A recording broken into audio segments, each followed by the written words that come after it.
Hey, what's going on, everybody? Welcome back to another episode of the Build Your Network podcast. Today, I have a very, very special treat, and I have the absolute pleasure of sitting down with Michael and Megan Hyatt. Michael is the founder and chairman of Michael Hyatt and Company, which helps leaders get the focus they need to win at work and succeed in life. Formerly chairman and CEO of Thomas Nelson Publishers, Michael is also the creator of the Full Focus Planner and a New York Times, Wall Street Journal, and USA Today best-selling author of several books, including Free to Focus, Your Best Year Ever, Living Forward, and Platform.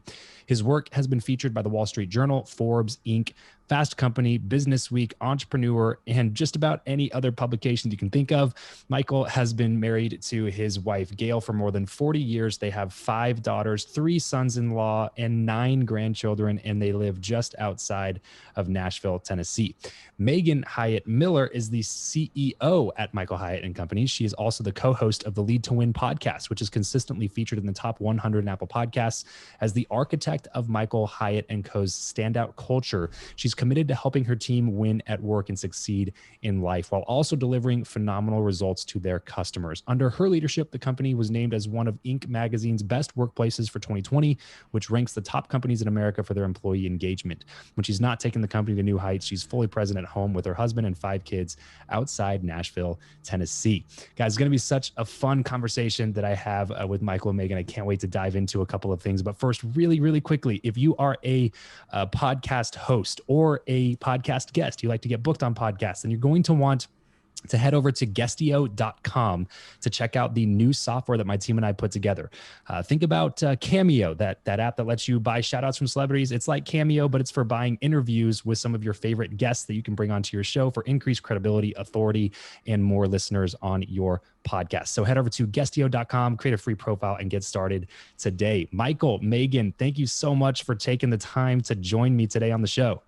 Hey, Travis, thank you for having us. Yeah, this is going to be so fun. Thanks for having us, Travis. I am stoked. I'm stoked. So as I was reading the bio there, I couldn't help but draw my attention over like 3 inches to my right with my Full Focus planner here sitting right next to my laptop. And no, they did not send this to me in hopes that I'd promote it on the show. This is just truly, I've tried, I don't know, dozens of different journals. And this is the one that I keep ending up at. So I appreciate you guys for creating a valuable resource like this. And I highly recommend anybody that's listening to go check out the Full Focus Planner from the Michael Hyatt Company. This is a fantastic, fantastic resource, one of many that they have. And so I want to dive into that and just kind of get started right into things here. So Michael, I want to ask you in particular first, talk to us about how this became a part of your life. So I find that when I have conversations with people like yourself, that this isn't something that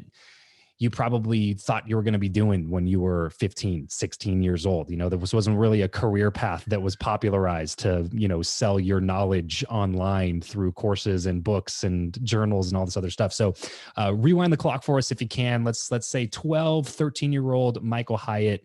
Set the scene for us and talk to us about family life, parents, and culture for you when, 12, 13 years old. Well, that's such a great question. I'm not sure I've ever been asked it, but yeah, so I grew up in a lower middle class home in a very remote, small community in Western Nebraska, population about 3,500, Kimball, Nebraska, for, the 3,499 people that were there when I lived there. Yeah, so I just, very humble beginnings. I think the first time I thought about doing anything that was sort of public facing as I took up the guitar when I was in the 9th grade, and I had this dream of playing in a rock band, and I did, and I played in several bands through college, was a music major until I transferred to the major university in my town and was up against some serious competition, and that scared me. And then kind of fear for a period of time sort of defined my life.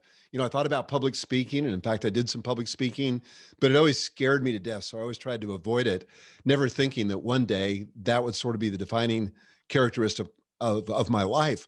So I would say almost everything that I'm doing today came out of some kind of colossal failure if you go back enough years. If you go back enough years, there's a colossal failure that puts you on the path to success. I love that. So, Megan, same question for you. And obviously, you are Michael's oldest daughter. Yep. And so, this will probably be an interesting conversation for you and I to have with your dad on the line here. So, Yeah. talk to me about what it was like growing up being Megan, 12, 13-year-old Megan. What was it like being in the Hyatt household? Well, 12 or 13-year-old Megan was obsessed with riding horses. And at that time, my dad was kind of in the early stages of his entrepreneurial journey. Okay. And so I'm the oldest of five. And so we didn't have very much money. So I was very motivated to figure out how in the heck was I going to pay for this super expensive hobby that my parents couldn't afford, but I was just determined to pursue. And so this is like pre-internet, all that kind of stuff. And I would take out ads in the classified, if you guys remember what that was, where I would advertise my services to take care of other people's horses for them in exchange for being able to ride the horses. And so I ended up with horses, for a number of years that way.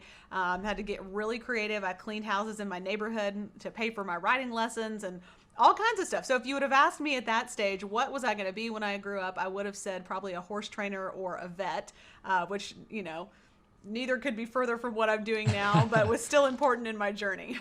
Yeah, but little did you know that those types of that type of hustle mentality is really what you'd end up being doing with the rest of your career. So, Megan, when you were coming into, high school and trying to consider what you were going to be doing post high school, what were some of the options that you had on the table, and how did you navigate those decisions?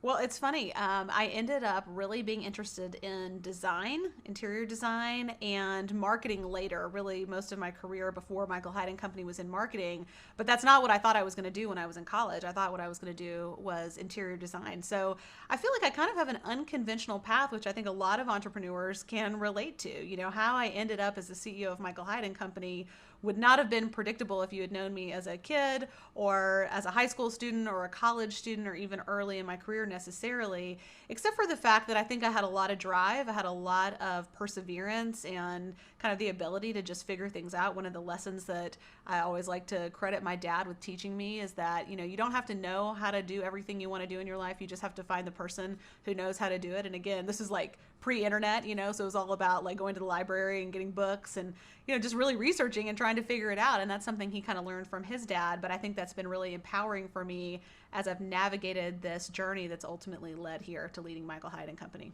Ooh, I was already starting this interview off with some nuggets of wisdom there. So you don't have to know how to do it yourself. You just got to go find the person who knows how to do it. And this is the Build Your Network podcast. So this is literally the reason that this show exists, is to expose this mentality to more and more people and to get them to start thinking about cultivating better relationships in their life. So, Michael, what was the path for you to go from where you were growing up, like to what you said, lower middle class, in a really small town like that? How do you end up at Thomas Nelson Publishing? Like, tell us that story, kind of bird's eye view, really quickly. Well, I majored in philosophy in college with the intention of going to seminary and being in the ministry. Okay. But I took a part-time job in my senior year in a small book publisher in Waco, Texas, Word Publishing, and fell in love with it. And I've always loved books. And I thought, oh my gosh, if I can be involved in the process of bringing people's ideas to the marketplace, I couldn't imagine a better job than doing that. And in terms of it scaling beyond what I could do personally, in terms of my personal impact, I thought, when you publish a book, there may be millions of people get exposed to that book, to those ideas. So that really captivated my imagination. And so I, began in sales, and then I ended up in marketing. And then my boss at Word Publishing went to Thomas Nelson Publishers, and then he hired me away from Word. And so I went to work at Thomas Nelson. And long story short, I was there for 2 years and decided that I was ready to start my own company. I did. I left Thomas Nelson, started my own company. This was back in the 80s. And I was really full of myself. I thought I had it all figured out. I thought I knew. How old were you at this time? Sorry to interrupt. How old were you at this time? I was about 32 at the time. And so I thought I had it all figured out. I was smarter than my boss. I was smarter than my boss's boss, and I was going to do it right. So a partner and I, we built this company. It went gangbusters for 5 years, and we ended up bankrupt. We went completely out of business in 1992.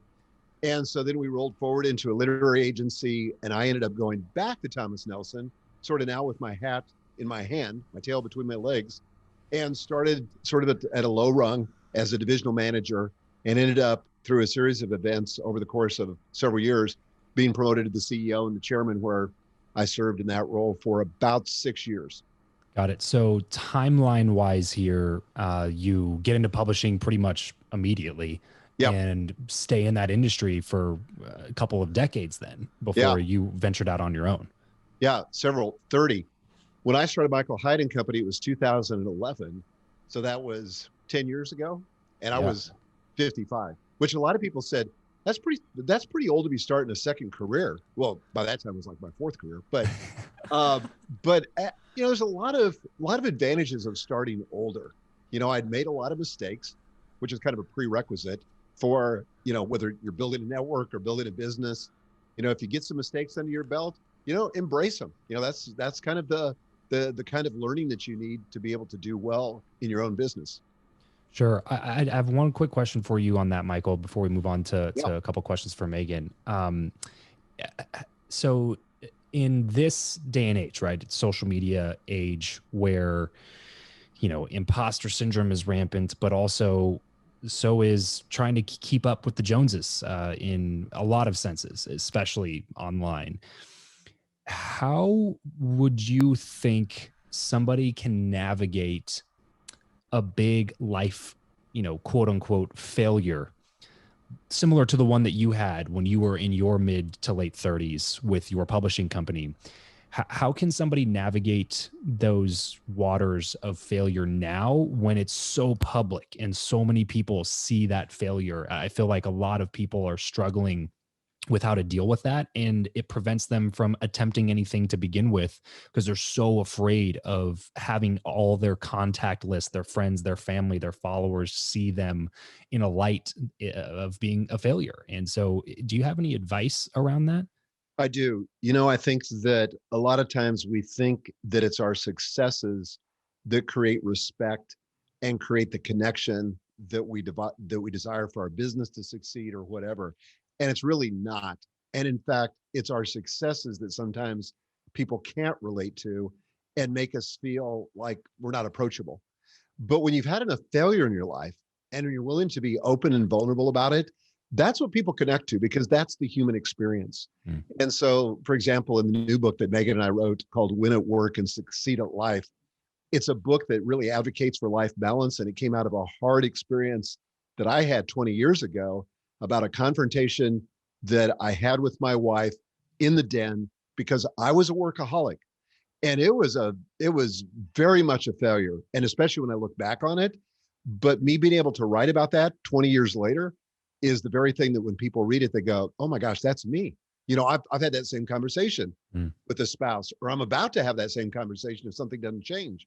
So I think that, the great thing about failure is that if we process it, it becomes the fodder, becomes the raw material that enables us to connect authentically with people and builds trust, which is a prerequisite for sales, for influence, for everything else. Yeah. And just know that the story isn't over unless you decide that it is. So a failure is just the beginning. It can lead to so many other things. And, all you did was get a lot of feedback and learn, and you can take that into the next venture, and you can see, similar success to what's, someone like Michael has been able to achieve in his life. So I appreciate you talking into that for a second. Megan, so kind of similar question for you, post high school, college applications, ideas, what you're going to do with your life, and then how you ended up now working with your dad over at Michael Hyatt Company. Yeah. Well, I knew that I loved marketing, that ideas, words, kind of a natural writer, that those were really places where I instantly got traction as my career started. Plus, I had this kind of knack for branding and aesthetics. And so I was kind of driven into those things and worked in a series of small businesses. Real quick, sorry to interrupt you. Sure. I'd like to kind of pause and zoom in on a couple of things, because sometimes we can kind of gloss over them like they're regular parts of the conversation that everybody gets. But what you just said there is so powerful, which is you found that you were really good at this thing, and then you found that you had a knack for this thing, Right. and like you stepped into the things that were natural strengths for you and Right. continued to improve on those strengths rather than saying, oh, well, I'm not good at this other thing, I should go work Right. on that. Right. Was this something that was innate, or you pursued it? Was this like advice from, your dad or somebody else? How did you have the foresight at that time? Yeah, I mean, I think this is such a great question. It's funny when I talk to people who are in their 20s and they're trying to figure out their career. I think there's this false sense of, if I'm doing it right, it's going to be this sort of logical progression. I'm going to be able to see the end game, that I'm going to be a CEO, or I'm going to, be a business owner, and it's going to be this kind of business from the beginning. And it just doesn't work like that. I mean, if you listen to the stories of entrepreneurs, they're rarely a straight shot. It's usually a zigzag back and forth with successes and failures and everything in between. And every story is unique. So if you feel like you kind of don't know where you're finding yourself in the trajectory of your life as you're being an entrepreneur, I think that's really normal and it's okay. And actually, when you look backwards, you'll see how it all fits together. You don't see that when you're at the beginning or even in the middle, but I think you do see that as you look back with some time under your belt. So hopefully that's encouraging. But, I do think that my dad's always had a mentality that you should lean into your strengths, that it's not a great use of your time to try to develop your weaknesses. I think Marcus Buckingham was one of the authors that he worked to develop at Thomas Nelson when he was there.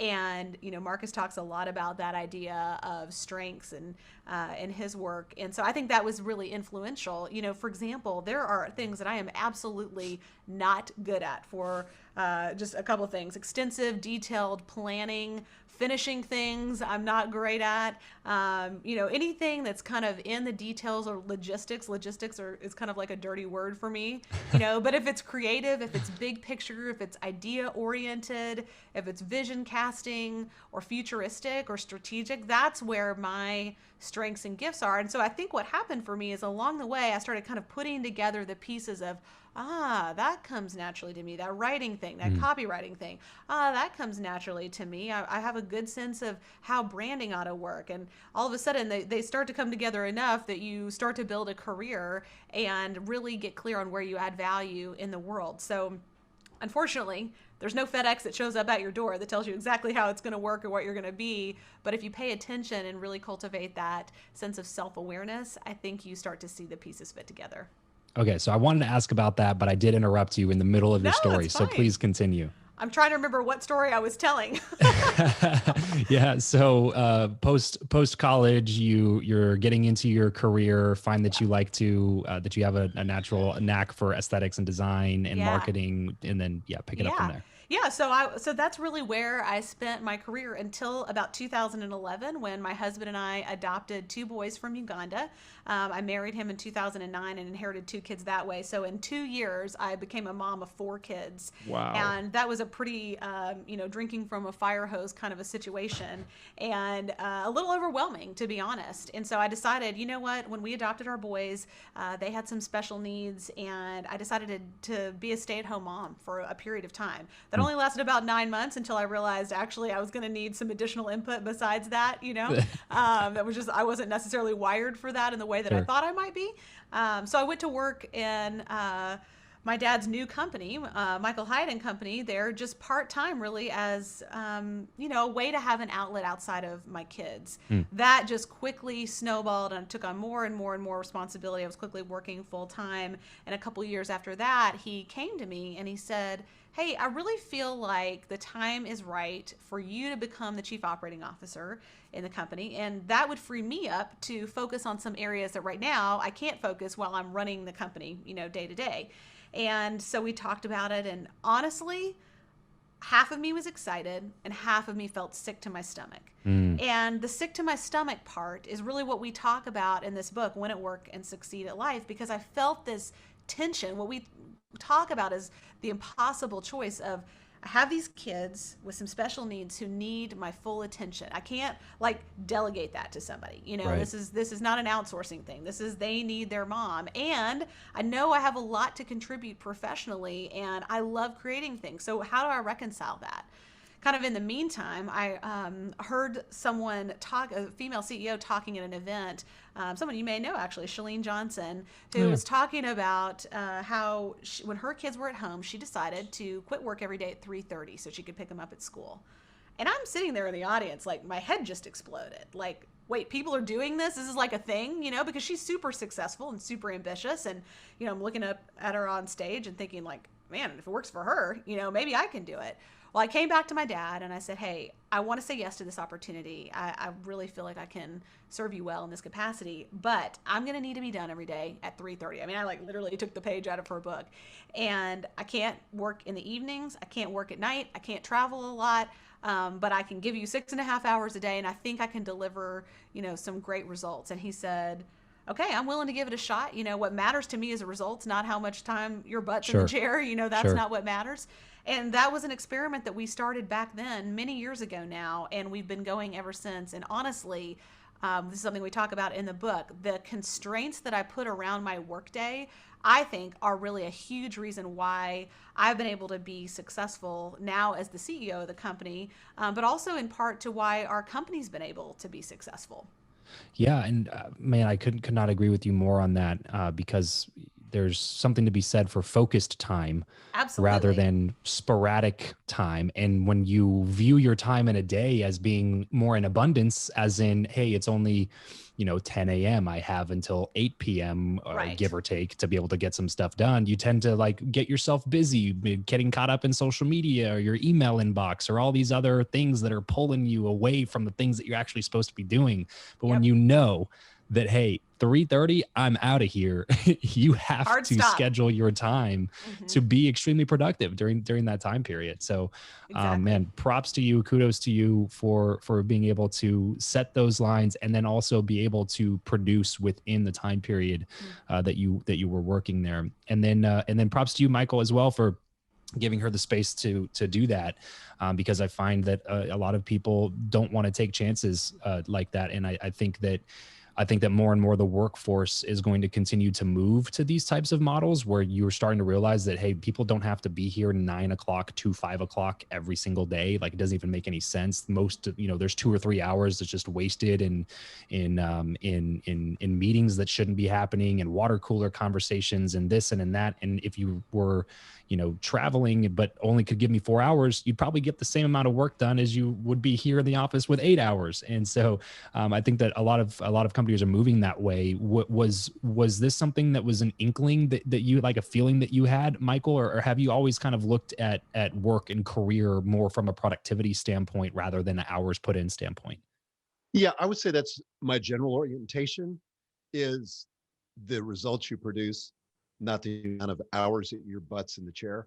And I can remember having this conversation even when I was at the CEO at Thomas Nelson. There was sort of this, I wanted to allow for remote work, even, back in the last decade when it wasn't popular. And I Mhm. had people in the company, even though I was a CEO, that were fighting me. It was like, well, how can we monitor people? How will we know if they're working? I mean, they might just be goofing off. Well, the truth is, I don't care if you're in the same office. You don't know if they're goofing off or not, Yeah, unless you're just standing behind them and looking over their shoulder. exactly. But but to give an example of how this fleshed itself out, back during when the pandemic began, one of the things that we discovered, we have about 50 full-time employees. One of the things we discovered at the beginning of the pandemic was that there was a lot of environmental stress. Suddenly these young parents who work for us didn't have childcare. They didn't have school. The kids were underfoot. They're trying to manage their, everything. And the economy's, who knows where that's going. There's all this stress. And so our team came to us and said, could we make some adjustments? We need more flexibility to be able to handle this. So Megan and I got together with our executive team, and we decided as an experiment that we would move from a 40-hour work week to a 6-hour work day, so a 30-hour work week. So we were going to cut our work hours by 25%. We were not going to change anybody's compensation. So no reduction of compensation, but a reduction of 25% less hours. And we said, let's try it for a month, and then let's circle back and see how it went. And the measure will be, can we stay on our trajectory to achieve our profit goals for this year? And can we make sure that all the important projects get done? So we got together in 30 days and we were like, this is amazing. We think people are making better choices. If anything, we're more productive. So let's do this through the summer. We did. Went great through the summer. We adopted it as a permanent thing in the fall at our strategic planning retreat. We said, this is going to be a permanent feature of Michael Hyatt Company. And get this, we finished the year already with a very aggressive profit goal that was 100% ahead of 2019. That was our goal. Wow. But we finished 52% ahead of that goal. So we had the best year we had in the history of the company while working 25% less. And it wasn't in spite of those hours that we succeeded. I really believe, Travis, it was because of those hours. It just forced us to choose the high leverage kinds of activities that really drove the company forward and eliminated all the distractions and all the fake work. Yeah, amazing how that can work in your benefit just by eliminating some of the waste and focusing on the bigger needle movers and for every piece of the organization from the top all the way down. Man, again, props to you guys for being able to figure that out. And I feel like this is a really great time to plug your book that you guys have coming out here. And so I want to ask first off, what was the catalyst that made you decide to write it? Because I noticed earlier you had mentioned that you pulled a story from like 20 years ago of that was a reason for writing this book. So, why now? Why was it something that you wanted to get out right now? Maybe I should just tell that story because please. This was, I believe, sort of the impetus for what's become my life's work. Okay. And it goes back to when I first was made a divisional manager at Thomas Nelson. This is back in the year 2000. And I was given responsibility for one of Thomas Nelson's 14 book publishing divisions. This particular book publishing division was in the worst shape financially of any division. It was shrinking, not growing. It was losing money, and it was the least profitable division in the company. So the CEO asked me to turn it around. He said, how long is it going to take you? And honestly, I didn't have a clue. I just pulled a number out of the air and I said, I think 3 years, hoping that sounded reasonable. CEO said to me, yeah, that's kind of what I was thinking. Go for it. So I went back to my team with a vision for how we could turn it around. We rolled up our sleeves. We were working 70 to 80 hours a week, no weekends, traveling constantly, no vacations, but we did it. And it didn't take us 3 years. In a year and a half, we went from number 14 to number 1 in terms of the fastest growing division in the company, and from number 14 to number 1 in terms of the most profitable division. Everybody got bonus checks. Team morale was through the roof. And I got the biggest bonus check I'd ever received in my career. It was more than my annual salary. I just knew that my wife, Gail, was going to be thrilled with this. And it was validation for all the amount of time that I had spent working and, given up my, my personal health and time with the family and all that. But now all that was going to change. So I bounced through the front door, showed her the check, expecting her to have a big grin, give me a big hug, high five me, whatever. And she kind of looked at it, cocked her head and said, babe, we need to talk. And I went, wow, okay. And I'm thinking to myself, this is not going to be good. Yeah. So we went into the den, we sat down, she began to tear up and she said, first of all, she said, I love you with all my heart.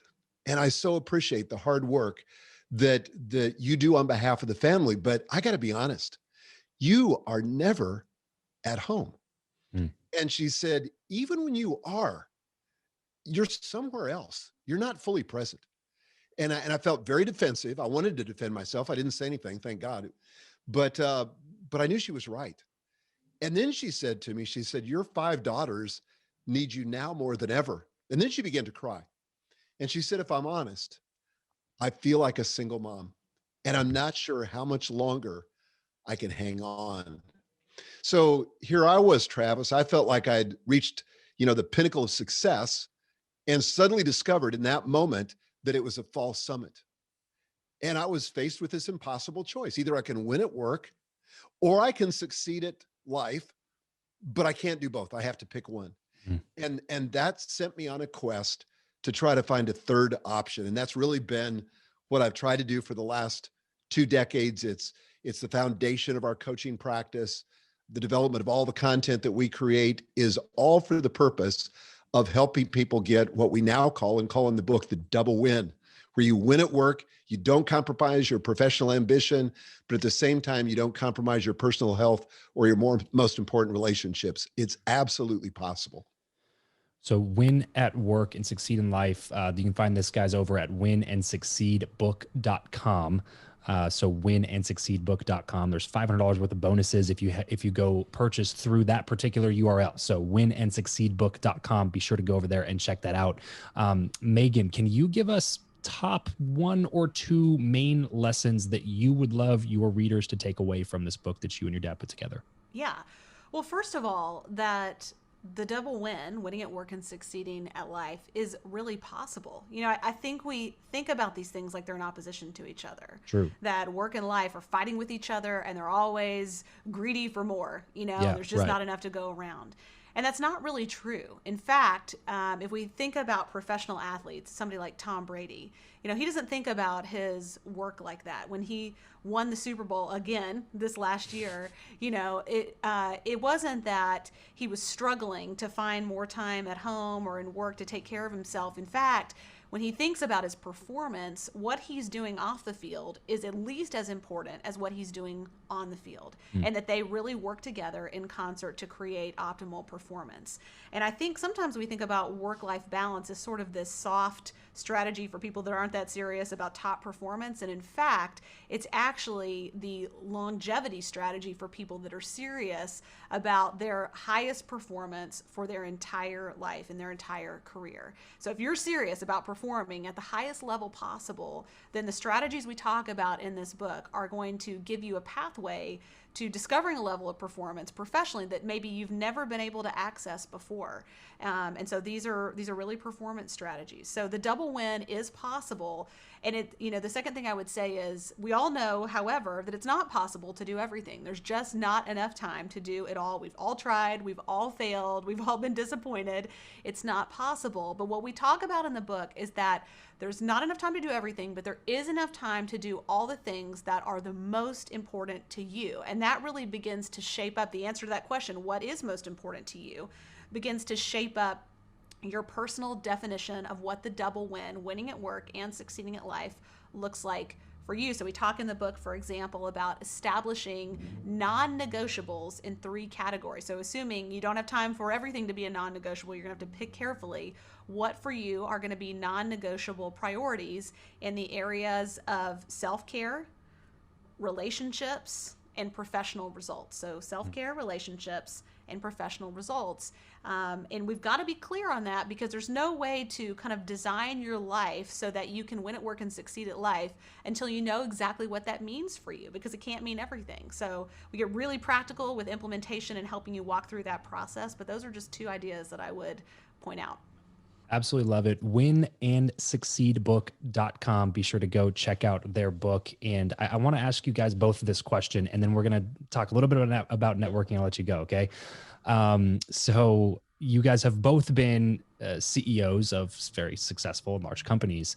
I am a fairly new CEO building a software startup from the ground up in the moment. And so I told you at the beginning I was going to ask you some selfish questions. So here's my selfish question for you.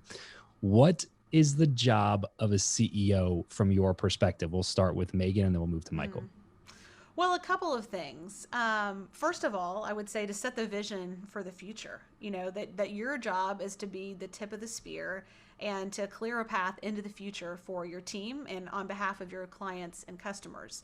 If you don't know where you want to go, if you don't have that vision, my dad has written another book called The Vision Driven Leader, which is all about this topic. If you, as the leader of your organization or your team, don't have a vision for where you're going, it's going to be very hard to get your team aligned and executing at a high level. So I think that is often the missing piece for CEOs, for leaders of teams, because we just focus all on execution, but we're missing that piece on the vision. So that's the first thing. The second thing is to develop your executive team or the leaders that are assisting you, because our belief is that if we take care of our team will take care of our clients and customers. That our primary focus is actually not on our clients and customers in a way. Our primary focus is on our team developing our culture, developing their abilities, their skills, bringing those up, continually keeping pace with the speed of scaling that we're doing with our own self-development. And so those are two things I would say, developing your team and then also setting the vision. Those are kind of prerequisites to operating results. Michael? Yeah, it's hard for me to improve on that. One of the things that's frustrating about doing interviews with Megan is we think so much alike that usually she takes the words out of my mouth. But yeah, I would say it all starts with vision. And I think as the CEO, it's your job to define it in a way that's clear, in a way that's written, in a way that's reproducible to your team. The reason why vision is so important is because execution is so important. But you can't execute as a team unless you have alignment. So when you don't have alignment, then you get a lot of sideways energy. A lot of resources are consumed because people are going in different directions and people aren't aligned. But the prerequisite to alignment is vision. You have to have something to align around. So vision comes first, then comes alignment, then comes execution. And if you do it in that order, you'll execute at a level that you can't even fathom at this moment. Both amazing answers, and thank you for answering my selfish question. So I want to talk with you a little bit about building relationships, because this is the Build Your Network podcast, and that's what we talk about a lot here on the show, is trying to cast light on how important it is to surround yourself with people that can continue to push you to be the best version of you. So this is the question I've asked every single guest that's ever come on the show. So I'm curious to hear you guys' answers. We'll start with Michael, move to Megan this time, okay? Who you know or what you know, which of those two is the most important asset in life and why? Who you know, because there's somebody, and Dan Sullivan wrote an entire book on this called Who Not How. But we often think as leaders, we need to know how to do different things. So we've got to acquire more knowledge, but you don't need to know how, you just need to know somebody who knows how. And so if you can find somebody out there who knows how to do what you need to get done, you don't need to know the how. So networking is the single most important thing you can do to build your business. Love it. I'm going to clip that and I'm going to start putting it everywhere from Michael Hyatt. Networking is the single most important thing that you can do to grow your business. Absolutely love it. Megan. Yeah, I of course agree with that. I think that's absolutely true. A funny thing that I think we get tangled up with networking is we think of that as an externally focused activity. But in many ways, networking is as important inside your business as it is outside your business. You've got to have both. We often say that if your dream doesn't require a team, then your dream is not big enough. We kind of love that idea because we love our team. We love the capabilities that we get from our team. Like what we're able to do in terms of our impact in the world is so much greater and so much more exponentially multiplied because of the team that we have. And so not only do we need to be networking and building relationships so we're able to recruit that team, but then we need to nurture and develop our relationships with those people once they're inside our team, because that creates the kind of culture of collaboration and innovation and creativity and all the things that make it possible to do great things in the world. So I think it's kind of both parts. It's that external focus and it's the internal one as well. Definitely. And I appreciate you bringing that up, because I think a lot of times people can look at networking and building relationships as two separate activities, right? Like networking is this in-person cold calling opportunity to throw business cards in people's faces and like get phone numbers that I can follow up on and close deals tomorrow. That's networking. And then building relationships, that's this other separate activity over here. When in reality, if you're doing it the right way, it's the same thing. It's just furthering and finding new connections, and furthering existing connections, and connecting with people as human beings, because that's what we as human beings are meant to do and what we are supposed to do. Man, this has been such a fun conversation for me. I really appreciate you guys come on the show. I've been wanting to get you on for a while after, I think it was after I read Your Best Year Ever and then picked up the Full Focus Planner, and this is the planner I recommend to everybody. So I appreciate you guys for taking the time to come on the show. Just kind of wrapping up here before we take off, besides winandsucceedbook.com, where is somewhere online that you want our listeners to go connect with you the most? Megan first. Yeah, two places. Our primary website is michaelhyatt.com. And then we also have a podcast called Lead to Win, which is available anywhere you listen to podcasts. And we've been doing that for a while together. It's a lot of fun. We talk all about leadership and entrepreneurship and all kinds of things. Perfect. Michael? Yeah, I would say the same thing. We've got a gazillion different websites, but michaelhyatt.com is sort of the one road that leads to everything. The hub. Sure. So michaelhyatt.com, head over there. All their social links and all that good stuff will be over there. They have an amazing newsletter as well. Guys, these are Michael Hyatt's, the Michael Hyatt Company is producing some of the best thought leadership and leadership material that's available online and in print format from anybody today. So really appreciate you guys coming on the show. If you guys want to go check out more of their stuff, be sure to check out the podcast, whatever podcast app you're listening to. Just go search it right now. Thank me later for checking it out. Michael, Megan, thank you guys so much for taking the time to join me on the show today. I had a blast chatting with you. Thank you, Travis. Thanks so much, Travis. This has been really fun. Awesome. Cool. Okay, we now are I gotta say out. something to you. So I've done over 2,000 interviews. You're in the top 2%. Wow. Thank you so much. Mm-hmm. That's and incredible. The reason why is you really ask thoughtful questions. Yep. But you're actually the only interviewer that I can remember that directs the question in an interview like this so that people aren't talking over each other. It's so helpful. Oh my so God. helpful. That was amazing. It's the hardest thing about having more than one person in an interview is you just end up on top of each other, and you don't want to, but it's tough. So thank you. It is Yeah, extremely great job. difficult. Yeah, we figured that out a while ago, probably in my first one that I did it, and I was like, well, that was confusing. So maybe we should figure out a way to navigate that in the future. Well, it's simple, but most people don't have that figured out. So Yeah. kudos to you.